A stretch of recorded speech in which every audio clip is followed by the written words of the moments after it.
Hala, ang pangit ko na. Ala, si nanay nagmana nga ako sa'yo. Tignan mo, oh. Oh, ang ganda ni nanay. Nanay ko to eh. Oh.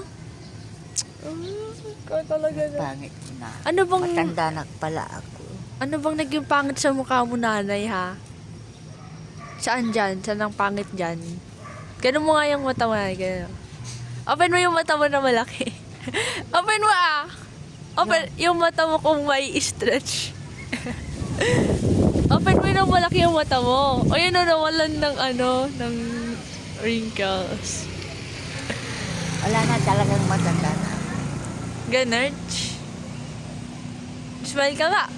Smile. Picture tayo, Nay. Ay.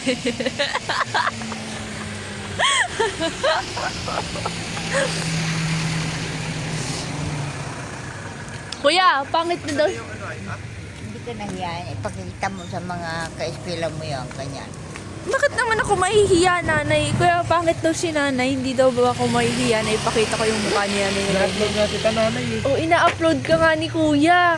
Ne, Oo nga, tandaan na nga ako. Hindi na pwede pangit na ako. Nanay, kailangan ba maging maganda para mag-upload? Mali mo gawin ka nila. Kasama sa teleserye. Sa lola. Malay mo. Gawin ka nilang kontrabida. O, kontrabida na eh. Gawin ka nilang si Miss Pretty.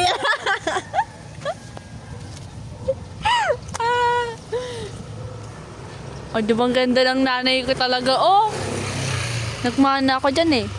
Ito Oh. O, tignan mo, pakita mo pa, oh. Oh. Sabi niya, oh, happy birthday, Nay. Oh, tapos may mga nag-like. Oh, yan nga, mukha mo yan, oh. In-upload ka ni kuya, oh. Pangit ko na. Ay, pangit daw niya, kuya.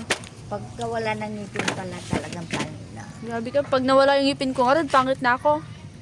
Oo, ganyan ka rin. Ang dami na. Isa. Ganun, pero maganda ka na, dati, nanay. Kaya, anay, maganda ka dati. Kaya nga na-in love si tatay sa'yo eh. Tan. Ay, sus! Ito ah.